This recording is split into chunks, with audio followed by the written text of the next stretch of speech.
goodness, I got a steroid shot in the knee yesterday and I'm walking without a cane. Hey, this is a great pleasure and a great crowd. And DJ said, how many pilots are in here? Pilots, raise your hands. Yeah, pretty good. How many want to be pilots? Don't you want to be a pilot? I do. Okay, okay. Well, let me tell you, Rene Fleming is not only a pilot, she's a pretty amazing woman. And when I first met her, she was dealing with dog sled races as a veterinarian, okay? Helping out there. And then pretty soon she's submitting art for our art shows, and she's got a couple of very nice pieces here. She's a fine artist. And one time, and I don't remember what the occasion was, but we had you down here with your guitar singing. Oh, yeah. So multi-talented. And so I just had to ask her. So I said, how long did you fly commercially? Oh, about 10 years. How long were you a vet commercially? Oh, about 10 years. So you guys, you young people, you can do a lot of things with your life, right? Every 10 years. Every 10 years. You know, yeah, years ago they used to say that the average American male, when they didn't count women's professions, they said the average American male had 3 profession changes in a lifetime. And probably now we're going to have a lot more. But anyway, I don't want to get into politics. It is a great pleasure to have Rene here, and it's a great pleasure to have all of you here. And yeah, if you've got a buck or two, put it in the kitty. And several of you are, you've got a lot of young people, but we've got people of a certain age here. Ellie Waterston, our poet laureate for the state of Oregon, is going to be here Friday at noon. And she's going to be particularly addressing those of us of an older age who might be interested in writing something for our kids or our grandkids, or the bestseller that we've been dreaming about for the last 60 years. So come join us on Friday. Rene, have at it, and stay behind the mic.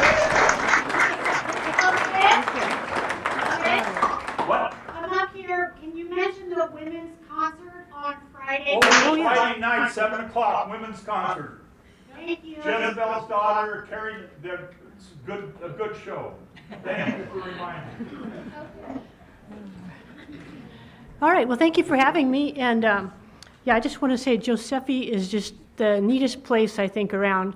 I remember when they were just conceiving of it, and then it became an actual building. And then I remember the first art shows, I was just amazed, I still am, at how many people in this this community, this valley, this side of the state, just are artistic. People I just didn't know came out with these incredible pieces. And I remember one story. One time I was helping out with a show, and a little boy walked in to bring his piece in. He was so proud that we had chosen his piece, and he just proudly carried it over and set it on the table. It was all framed, and I just was real thrilled to see a young person so happy and enthused about art and about something. And yeah, and careers, my career, as my husband has said, he's had basically one job our whole married life, and I was kind of feeling guilty about that and mentioned it to him one time, and he said, Rene, your career is to have many careers. So they can be very small, and you can have many of them. So, and it's been fun. I've been kind of a person that likes variety. So, okay, so we are here today because I started flying airplanes, in the 80s, I'd say, and early 80s. And let's see, Michael's running these things. Okay, so Wallowa County, they know me as a veterinarian. You all know me as a veterinarian, but I was also a commercial pilot for 10 years or so in my life, in my younger years. That was my first career. After being a Russian folk dancer, I did that too a little bit. So that was put me through college. Okay, so I started flying, and took it up for about 10 years, took it as far as I wanted to go, and then took 30 years off to do other things and other careers. Go ahead into the next one, please. So this is near the beginning. And when I first, this is my mother with me in the far right picture. And I just found that picture this week, and I just thought she's a very beautiful woman. And she flew with me twice, which was very brave of her because she did not like flying. So, but anyway, why did I learn to fly? Well, I was kind of at a break in my college, and I didn't know what I wanted to continue on doing. So I took up aviation, and I was living with my parents in Klamath Falls, Oregon, and the rule in college years was I could stay at home as long as I was going to school or earning money to go to school, and I could stay home rent-free. So that's kind of what I was doing. So I took up aviation, and right there in Klamath Falls I started, and I finished up in Kansas City. But the whole time I knew that I wanted to go back to Alaska because I had grown up, many of my growing up years had been in Alaska. And I thought, well, this is a way I can get back to the state, or get back to Alaska and get paid to see the state. Because I didn't have a lot of money like you don't when you're a kid. So I drove tour buses in the summer in Alaska, and I came back and spent all my money on flying. Went back and forth a couple years till I had my commercial rating. When I first started flying, I didn't even know what side of the plane the pilot sat on. And so I was really green at it. And so, which probably wasn't a bad thing because I was just kind of a nice fresh slate and didn't have any preconceived ideas. I also was a very shy child, and I knew I wanted to break out of my mold, and I was going to have to make it in life. So I thought, well, this is the ultimate in being responsible for my own actions and being confident, because if I don't do it right, I'm probably not going to live. So, next. All right. So I got my rating. My first flying job was at a brand new flight school that was located right at Anchorage International Airport. And I flew in and out with all the jets. This is a layout of Anchorage International Airport. You can see there's some big runways there. On the far right, there's a little bit of a lake, and that is the largest seaplane base in the world, Lake Hood. And there's also a little gravel strip there for kind of small backcountry planes to take off and on. But I was out there in a little Cessna 152, or 172 was our first plane there. And I had to teach my students how to negotiate between all the 747s and everything. We got blown around a few times too. And how to, it was quite complex on the radio system. So I wrote out a 5x7 card, gave them the card, and I was amazed how fast they learned to work their way through the frequencies and say what needed to be said. And it was a great fun. Also, I had some adventures then flying with the students. I had one time, a man named Rich, and he was this big construction worker, and he was getting back into aviation because he had scared himself flying with a previous instructor, and so he was trying again. And one of the things he was afraid of was stalling the airplane, which is not like stalling a car where the engine stops. It basically means the airplane quits flying and the nose points to the earth and wants to head that way. But the recovery, it's a pretty simple recovery, and the plane usually will kind of recover itself if you just relax. We were out there, and it was midnight sun, so it was about as bright as this, and we were out about 11 o'clock at night one evening, and teaching him stalls, and he was just power off, and then he was doing great, and he was just pull the nose up until the nose dropped, and then it was just that, and you're just supposed to let it drop a little more, and we fly away. And he was doing great, so I was kind of sitting, kind of like a mom. I had my eyes were in the back of my head, keeping track of him, but I was looking out the window. I was relaxed. And then Rich did a stall, and then he got scared. So he just went, instead of just dropping the nose forward, he just went, whoop, and locked his arms and started going, woo, woo, woo, woo. And I was like, Rich, I've got it, Rich. And I thought, I was going to have to karate chop him across the arms to let the plane go. I wasn't scared, but he ended up, he thanked me. We got through the flight, and he ended up getting his license, and I think he eventually bought an airplane. Okay, next one, please. And oh wait, that was a little early, but I'll talk about the next one first. Now this is something I could talk about him next. Okay. This is good. We didn't practice this together. All right. So one other things I had happen were I got to meet a lot of neat people that came through my flight school, because it was they also sold fuel and maps and supplies. And one was this fellow who was he was in the electricians union. Name was Jim Rose, and he won an airplane in the Alaska Airmen's Association raffle, and it was a 1974 Taylorcraft, which was a side-by-side little fabric wing airplane. It had I think his had a 100-horse engine in it, so it was a bigger engine. And it had a little compartment behind the bench seat where we were at. And he came in and he said, "I've got this airplane and I don't know how to fly it. I can fly other planes, but I don't want to learn." So I took him out. We learned how to fly his plane. It was a tailwheel plane, meaning the two main gears, and then it sits up so that it flies with when you land, the tail is as a wheel instead of on the nose. So it's a little trickier to land and take off. So we did that, and we had great fun flying. And then winter came, and he said, "My plane came with skis. Can you teach me how to fly skis?" And so where we take the front wheel tires off and put skis on. So I said, "Well, I've never flown skis," and but we talked around, and you don't really need to have it to be signed off for it. So we said, "Let's go try it." So we took off one day. I wrote a story I found in my journal. I thought I would read it about him coming in with the skis our first day out on the skis.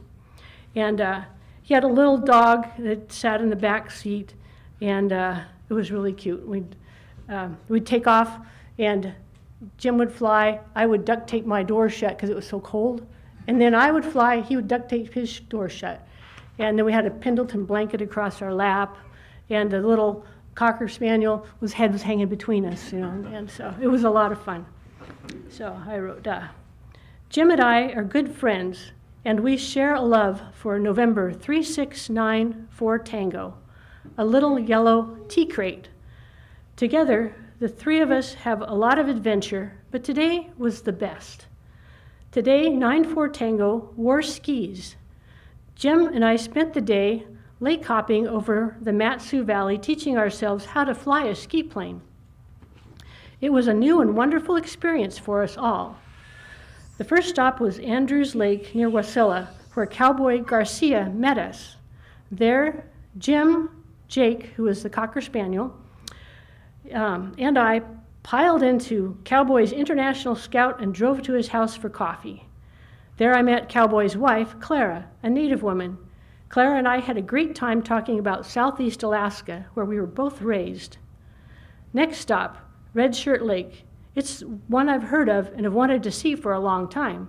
Well, I drank too much coffee at Cowboy and Clara's, so we made a full stop landing next to a Cessna 185 parked near a cabin. Ken Gallagher, the pilot and cabin owner, pointed the way to the privy. It was a challenging trek through waist-deep snow into the woods. After returning, Jim said, "Go on and try a couple takeoff and landings for yourself." He wanted to take a picture of his plane in the air. Now, not wanting to pass the chance up, I jumped in and took off. I set up the approaches like a glassy water landing in a float plane, descending at a very shallow angle, so I wouldn't hit the snow too hard. And the touchdowns were smooth. I hardly knew that I was back on the snow. I leaped out of the plane and told Jim that was what flying was all about. And we had many more adventures than that. Okay. Oh, one more adventure we had was with a paint can, a 1-gallon construction orange paint can with another construction worker. he had an airplane that, a Cessna 180, 4-passenger plane, and he had, was in Anchorage from Juneau doing an overhaul on his plane engine. And he said, let's go fly it. I just want to go fly it around before I take it back to Juneau. So we did, and we started flying up over this glacier, up the Matanuska Glacier. And things were going good. We were listening to the engine. We were real quiet. We were flying, flying, flying. And about 10,000 feet, kablam! And it was this big explosion. We're like, oh no, what happened? But it came from behind. And I looked, and it blew the lid off the paint can. So it was like the pressure differential. He said, I think we're done. I'm going back now. So we decided, okay, next. We'll see what else I found at the airport. Oh, this is a good chance to embarrass yourselves with old pictures of yourself. But Michael wandered into the flight school one day and asked the man I was working with who I was. When I walked out, apparently I was wearing shorts and a tank top. And the guy said, never you mind. So he was flying with another flight instructor, an older woman, Heidi. And so apparently, I don't know his interest, he must have talked to her about it. She set us up and got us together. And first, when he asked me out, I said no, because he worked on the North Slope, and all I ever heard was they just came in and spent all their money at the strip clubs. And so I didn't want to beat him. But then I found out he wasn't like that at all. And I spent 8 weeks trying to figure out how I was going to ask him out. But I called him. Heidi said, tell him you heard he quit flying his instrument with me. See if he wants to fly with you. So I called him. I never got to ask him the question. He took me out to lunch the next day, and 6 months later we were married. So anyway, okay. So we had lots of adventures together. You can go to the next one, please. We went on our honeymoon, and this is his Cessna 185 in the bottom here, where I'm in front of the red and blue one. And we took that on our honeymoon through southeast Alaska and the Yukon Territory. Packed our bicycles and camping gear in the back, and just took off. It was great fun. One place we went to, the upper right, was Whitehorse, and it was what everybody's favorite thing to do is stand in front of this plane that was on a pole and make it look like it was going to land on you. So that was a DC-3. So, and then I'll talk more about landing on the glaciers on Denali, but he ended up also doing that with me a little later on, a few years later. And so we'd fly separate planes, land on the glacier, and then someone would take our picture. It was a lot of fun. So we've had a lot of great fun flying experiences. Okay. Skagway, that was where I'd flown there when I was single, and then after I got married, we went back for another summer of flying, and it was seasonal flying. And so we took people off the cruise ships. You can kind of see a cruise ship or two at the bottom. And and we also did basic transportation between the small towns in Alaska.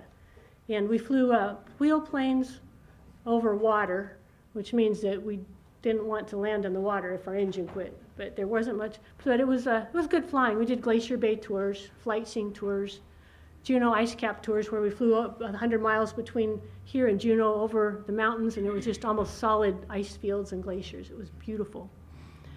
There's a little arrow pointing to where Skagway is in the southeast region of Alaska. There. All right. Yeah, let's see where I'm at. Okay, next one. So we flew these, our company had 8 to 10 small planes, and this was what was one of them here. They had this politically incorrect, inappropriate, I guess, can-can girl in the back. And we all had can-can coats, girl coats, and it was fun. They were a lot of fun to fly with. And then this is our plane up here in the upper right. Our plane is on landing in Skagway. You can kind of see the runway in the distance there. It was a neat little airport. It's always windy, blowing up or down the valley, so it got to be fun sometimes. We I was going to read you a little story from that, because aviation, we had a lot of bad weather, good weather, bad weather days, and you had to know judge when to turn around, and make sure you could get back. So there was a lot of that sort of thing going on. And while it was a great place to fly, aviation is not always a kind thing. It's not always sunny days and glamour. So I'm just going to tell you, we had read about a little incident we had the summer I was there with Michael.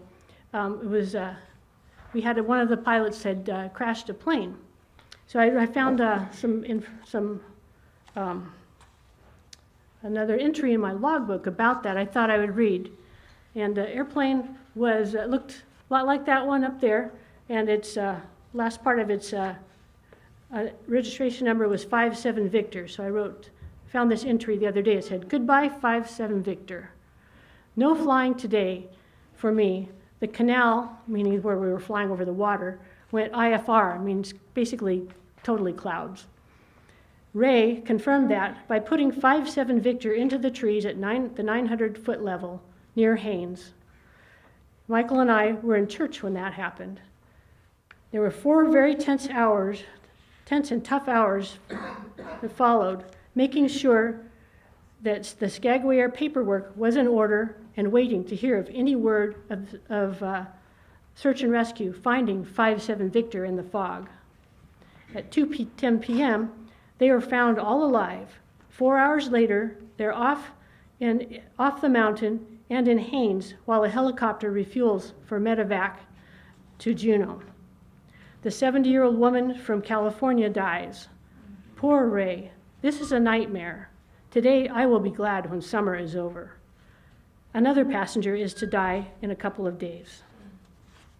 Well, after that, a few days later, they got the plane off the mountain, and they brought it home on the ferry. And it's a terrible thing when people die, and also pilots, sometimes we kind of get attached to our planes. So I also wrote a little thing about the plane. It was one of the favorite ones of ours to fly. First decent day in a while. Flew 6 hours. They brought 57 Victor off the mountain today.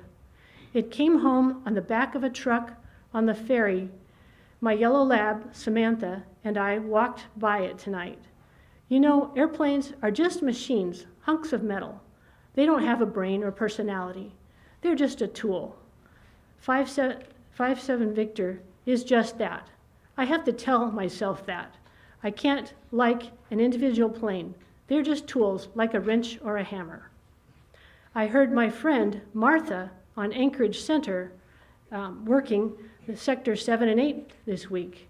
I called Skagway 589 on her frequency. She recognized my voice. We said hi. Now she knows it wasn't me in the trees. Heather and Sam and I had good walks today. They're good dogs. So. Okay, on for the next one. I had a couple years along the way. When I went back to college to finish up my degree, I also had a part-time job, fill-in job, flying on the North Slope of Alaska in the oil fields. And one of the companies, Arco, had a Twin Otter. And this one was one of the last ones built. I think they've since, it was when they stopped building at that time. I think they've started again since then. But anyway, and it had a really nice brand new glass cockpit in it, and we got to fly it all over the slope. And there was a lot of it was, I think they would hire natives out in the villages. So we would fly, 2-3 hours out to a village and pick up or drop off a native or two as and bring them to and from work as needed. So it was a great way to see part of the state that I would have never probably seen otherwise. It's very flat, open, wide country. In the winter, it's all white, and the sea is frozen, and it looks just like the land. In the summer, there are caribou. One time we were flying, and we just saw a caribou that stretched for like 10 miles, just solid. And we saw some neat sights. if we didn't have passengers, we would go down low on the deck because it was just the two of us pilots, and we would fly along and follow polar bear tracks and see the holes in ice that were kind of bloodied around where a polar bear had grabbed a seal that was too small for the hole and it basically broke all its bones pulling it through. I never got to see a polar bear myself, but we saw lots and lots of tracks. But it was a neat experience. Sometimes a caribou would stand on the runway, and we had this big gravel runway, and they had right-of-way, and we were told never to harass them, so we would have to sit there while the caribou, who had no fear of us, just stood in front of us a few yards and just stared at us. So we'd wait until they would, till they moved. But it was a lot of fun. Okay. Next one. Now, so the last section kind of here is probably the ones that have the most pictures. That's what I probably talk the most about. It was the last flying job I had. I was about 30 years old when I started this one. And I flew on to the glaciers of Denali. And these are a couple of pictures I took from our cabin, which was on the south side of Denali. The picture on the left here shows Denali. Denali Hunter is the middle one, and the far left one is Foraker. Denali's about 20,310 feet high above sea level. It rises, and now I'm standing there at 750 feet. So I think it's the largest massif in the world if you just count from a flat plane. Higher than if you count from the base of Everest to the top. This is taller. So anyway, that's that one. We'll take the next picture. So when I was when I was 30, I got this job. I was finishing up college, and I took a long time to go to college. I finally graduated when I was 34, so I kind of went back and forth. So, but my boss, this man named Doug Geeting, hired me. He was one of the glacier pilots in Talkeetna, this little town that we lived in. And some of you may have heard of him or read his book. He wrote a book on mountain flying. It talks about flying in the mountains and glacier flying. And I learned from his book and directly from Doug how to fly the glaciers and negotiate the mountains around Denali, which took some doing sometime. There's a lot of weather reading the clouds. We didn't have any fancy instruments. We just kind of got the verbal weather report in the morning. If we walked down to the flight service, we could maybe see a map. And then we just looked at what the clouds are doing. And so he taught me to fly his planes. He had these are 185, Cessna 185s on wheel skis. So you can see the wheels, especially on the bottom one, the wheels sit on top of the ski. And when you're on the glacier, and there was a hand pump that just pump up and down in the plane. So once I was ready to go back and land at the runway, the paved runway in Talkeetna, get in the air, and I would just pump, and the skis would slide forward, and the wheels would protrude down a few inches, and we'd land on the runway. I will say it's much easier to land on soft snow than a paved runway, because it has some forgiveness to it. But yeah, Doug was a good boss. He eventually hired Michael later on when Michael got a commercial. He told Michael, if you get your commercial rating, I'll teach you to fly, or I'll take you up on the glaciers and fly. So that was it was neat because we'd both we'd take flight seers up and we'd land them on the glaciers, and we'd stop. We'd arrange where we were going to stop, which glacier.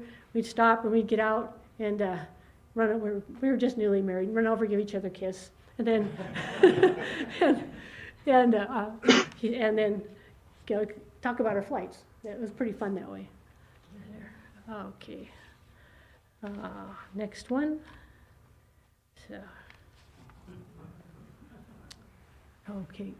Oh yeah, that's my office window there. A lot of it, flying down glacial valleys is at the top one, and the bottom one is down. I think Little Switzerland. Does that look like it, or route? That's the Ruth, that was the Ruth, yeah, oh yeah, that's right. Because there was, the Ruth Glacier, one private inholding on Denali in the wilderness area, and it was called the Mountain House, and a famous pilot who pioneered the flying up there, Don Sheldon, built a little hut, and you can just see the very corner of it on the top up here. And one of the things we do is fly people in, and they would stay in that hut there. But it was pretty fun. Let's see. Let's go ahead and stay there a minute because I missed talking about some fun things. Let's see. Oh, one thing Doug would do, too, he was a musician, my boss, and he would catch these musicians that were in Anchorage, like, I don't know, just minor, one's Doogie McLean, Cheryl Wheeler, and they would be doing concerts in Anchorage. He would lure them up to Talkeetna by taking them on a flight around Denali, and then keep them in Talkeetna overnight. And then we'd be in a room about half this size in a restaurant, and we get to hear all these great musicians, and then he'd fly them back home the next day. Okay, next picture. Oh, another story about the previous one. You don't have to go back, but those previous pictures were taken by one of my passengers, Jim. I don't know if his last, how to say it quite, Schwabel, and he and his wife came with me, and he was taking photographs, and I'd ask him if he'd send me some, and people would say yes, and then they rarely would send things, but he did. When I found those photos this last week or so, I saw his name, and they'd sent a really nice note thanking me for the flight, and here's some pictures. And I thought, oh, I wonder, if he's still taking pictures, if I could find him. And just a short search, I found him on the internet. He's still doing photography. I got in contact with him, and we had a great conversation. It was really fun. And so it's kind of neat to get to talk to a passenger again there. So this was flying, following another plane. It's kind of what a typical flight looked like. Sometimes we stayed on the south side of Denali, and sometimes we went all the way around, depending on what people wanted to pay for flight seeing.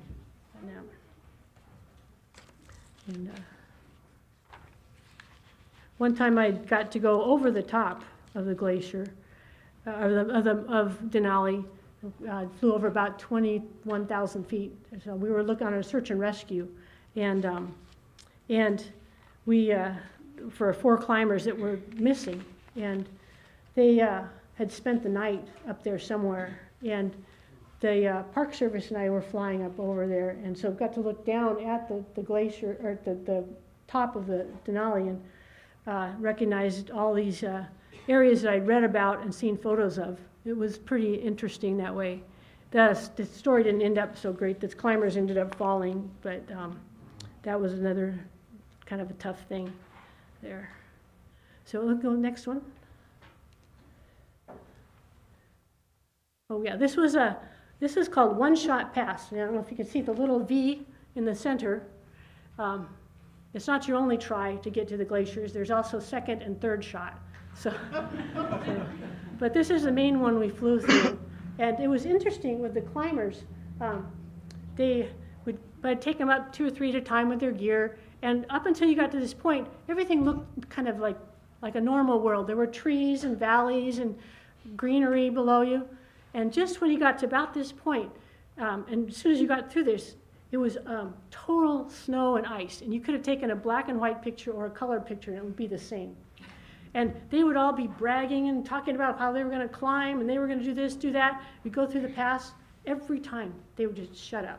Oh, this is not, and they were just sitting there until we got landed. We landed at 7,200 feet on the glacier called the Kahiltna Glacier was the name of it. I'll show you a picture of that in a minute. But and then about once or twice a summer, I'd take climbers up and land on the glacier, go back, get another bunch of climbers, and then on my next round, when I got to the glacier again, one of the climbers from the first group would be standing there, and he would say, I admired him, he'd say, this is just too much for me. It's over my head. I'm going to go back. And I just thought that was a great decision that they knew, they knew what their limitations were, and so I'd fly them back home, and I knew that they'd made the right choice. Okay, next, please. This is one of the runways. They were marked in the middle down the line with often black garbage cans or garbage bags on wands of some sort, bamboo wands. One year I think they had little trees all the way up there. And we would land, you kind of see both the lanes here. We would land going uphill and get to the top, and it was unlike here where you land on the flat and you pull the power back. You land it and you put in full power, usually, to get up to the top of the hill. And get up to the top of the hill, and using, for those of you in aviation, I don't know if they tell you in class yet, but when you give power to the airplane, the airplane wants to turn left. So we'd use that to our advantage. When you're giving it full power, you'd use it to turn left and then stop before we were turned downhill. And then we would take off on this side here, the lower part of the picture, going downhill, which was really fun. It was like a sled ride. In fact, if we had to wait for climbers, if we got there early, we would take the climbing sleds, which were just little plastic orange sleds that were like 4 feet long, and we ourselves, the pilots, would get on the sleds and slide downhill, and play for a while. But we would take off going downhill, and it was variable depending on the snow conditions. If it hadn't snowed for a while, it was kind of like cross-country skiing. If it hadn't snowed for a while and it was hard packed, you could just slide right away and take off. If there had been snow, it'd take you a lot longer. And you'd just be going, I hope I get off before I get to those crevasses that are down below. So I remember once a bunch of us didn't, and we had to push the airplane back up the hill. It was hard. That was about 4 feet of snow that day. But for the pilots of you, when you take off in a plane, there's an indicator on your dash. It's called a vertical speed indicator. If you take off here and you look at it and you're climbing, it just has 0 in the middle, and it'll show you like you're climbing 500 feet a minute or something like that, and it'll also show you if you're descending when you come in for landing.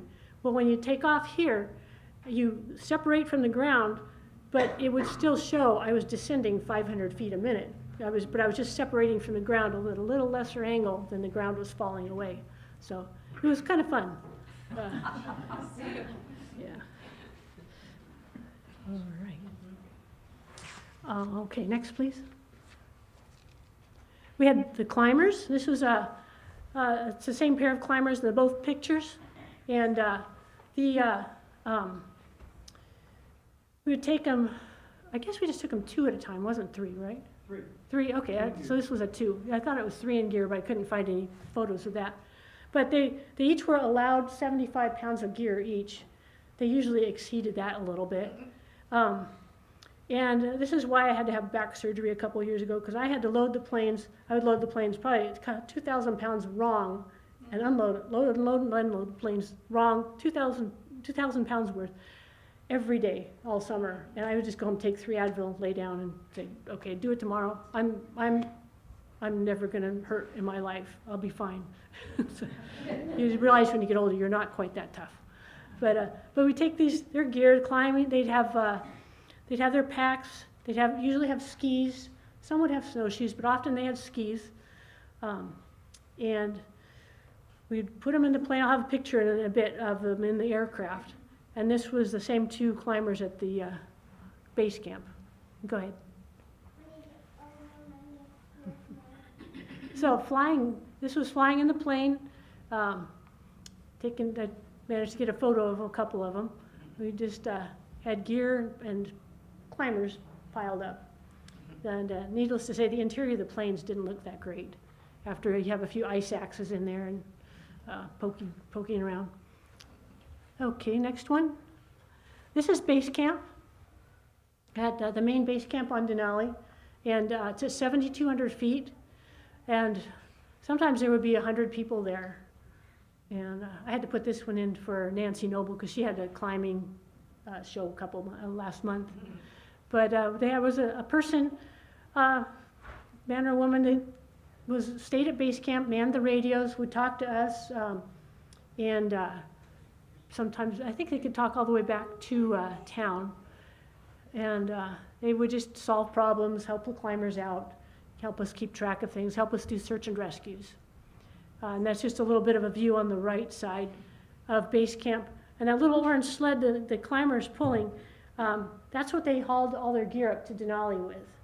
Was on those little, there was Paris brand sleds, so they all had these little sleds here.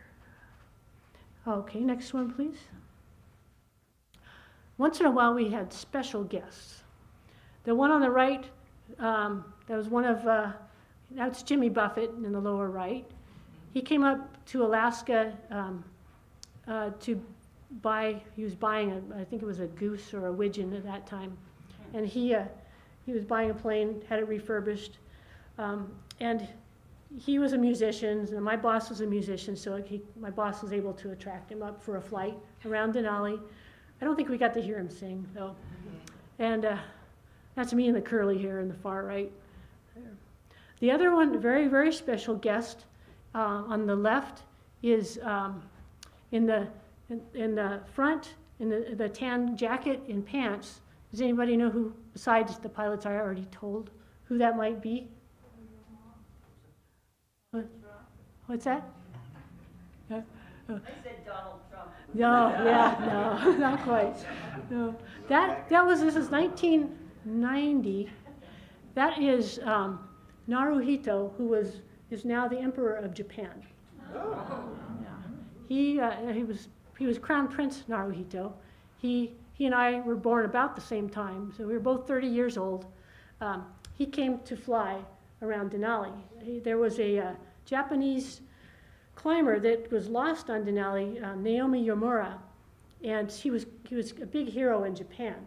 And Naruhito here, he was a very active person. He climbed mountains, rode bicycles, and did many things. So he was interested in trying to see where my boss Doug had thought he'd seen Naruhito. Well, he did see him last, but we weren't sure where Naruhito exactly disappeared finally.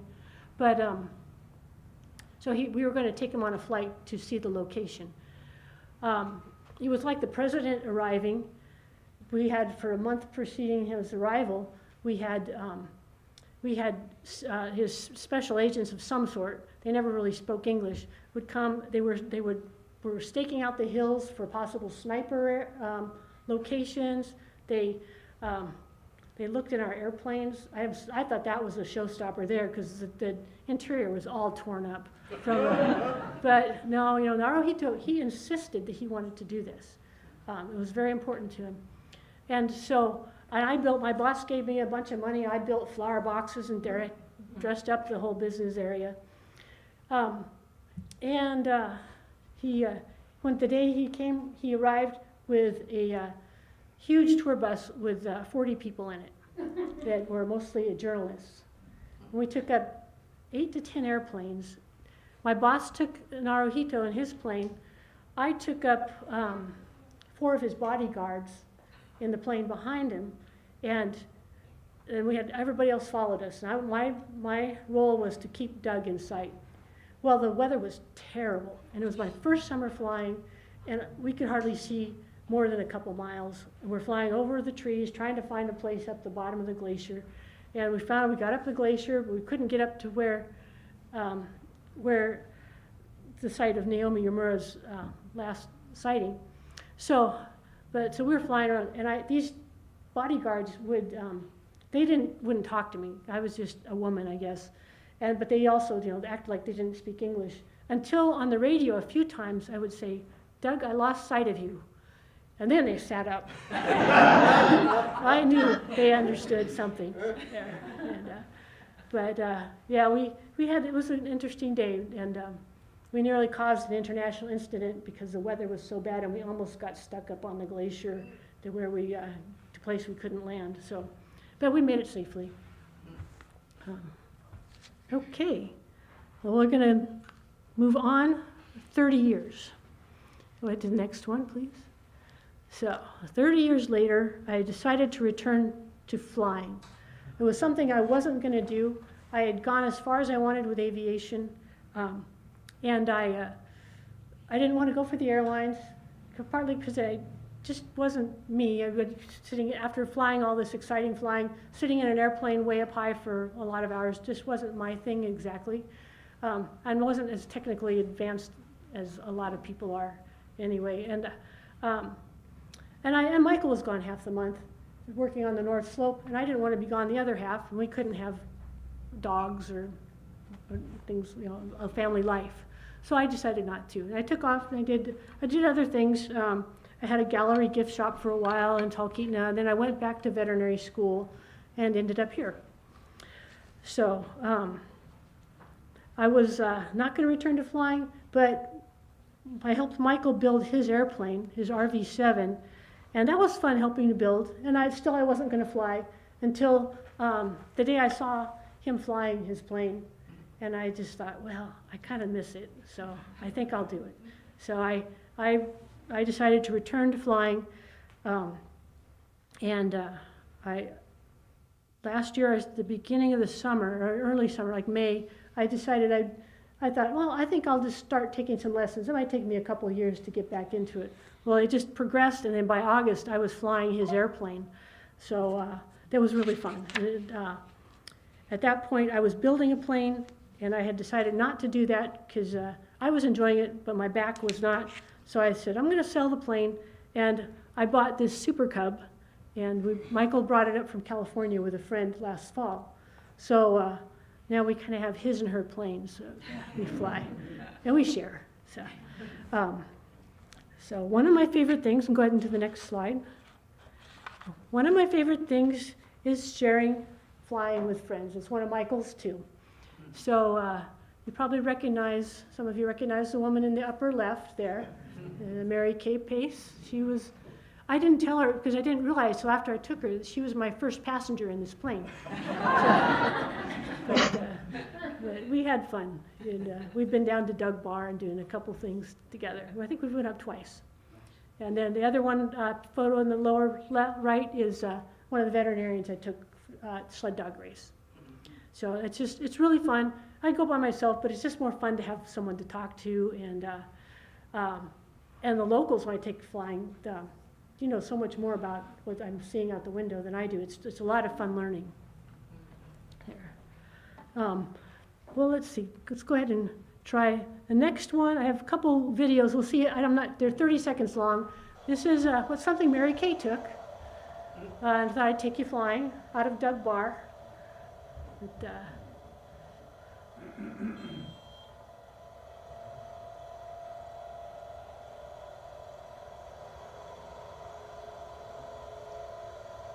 She didn't send this to me till after. I thought it was kind of cool.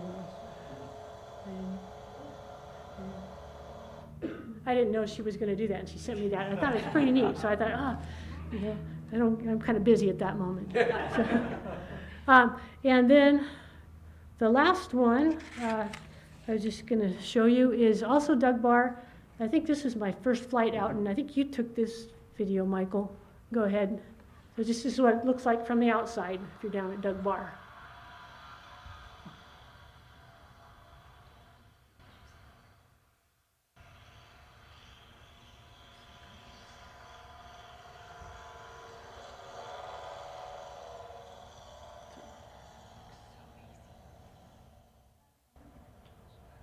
So that's our local flying here. So it's great fun, so it's totally different than Alaska, and it's super neat. And a great crew, sort of family of pilots that we have around here. And we get to do a lot of things together, share lots of information, work on runways, and if you talk nice to us, we might take you flying. So, any questions? I flew over that last spring, and I was taking a bunch of pictures, and I looked down there, and there's I think I counted 13 planes at Doug Bar. Oh, yeah. And so I got to asking around, and I guess it was the work day when they all had their weed eaters out and was doing that, and then there was 2 planes down at the confluence of the